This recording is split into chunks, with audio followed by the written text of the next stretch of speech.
নমস্কার, আজকে আমি রান্না করে দেখাবো খেসারির শাক, মাছের মাথা দিয়ে খেসারির শাক। প্রথমেই তেল কড়াইতে ভালো করে গরম করে মাছের মাথাগুলো এপিট ওপিট ভালো করে লাল করে ভেজে তুলে নেব। তারপর কড়াইতে আবার তেল দিয়ে তাতে আমি মেথি আর জিরে শুকনো লঙ্কা ফোড়ন দেব।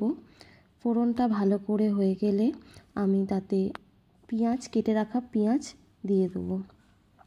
পেঁয়াজটা ভালো করে ভাজা ভাজা করে নিয়ে তাতে আমি দিয়ে দেবো কেটে রাখা সবজি, আলু, শিম, বেগুন, যার যেরকম সবজি মনে হয় সে সেরকম সবজি দিয়ে দেবে। সবজিটা একটু ভালো করে ভাজা করে নাড়াচাড়া করে ভালো করে ভেজে নিয়ে তার মধ্যে দিয়ে দেবো হলুদ গুঁড়ো আর নুন। হলুদ আর নুন দিয়ে ভালো করে সবজিটা মাখামাখি করে নিয়ে তারপরে আমি চাপা দিয়ে দেবো যাতে সবজিটা একটু সেদ্ধ হয়ে যায়। এবার আমি চাপাটা খুলে নিয়ে আবার একটু নাড়াচাড়া করে নিয়ে আমি আদা বাটা দিয়ে দেবো। আদা বাটাটা দিয়ে ভালো করে এবার একটু আদা বাটাটাকে কষিয়ে নেব সবজির সাথে।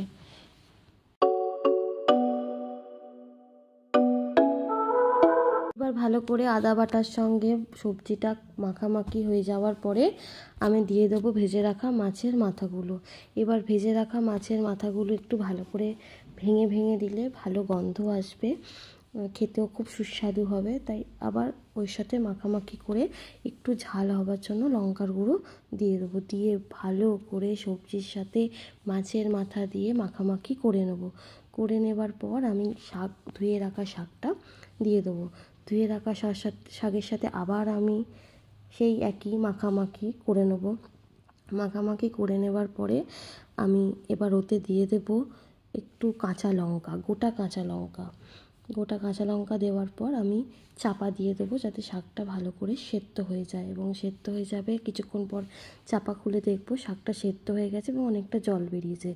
আর হ্যাঁ, আমি শাকে মিষ্টি চিনি দিই না, চিনির পরিবর্তে আমি চাকরি পাউডার ইউজ করি। খেতে কিন্তু একই টেস্ট হয়, খেতে খুব ভালো হয়, স্বাস্থ্যের জন্য খুব ভালো। চিনি খাওয়াটা একদমই ভালো নয়, তাই আমি চাকরি পাউডারই ইউজ করি।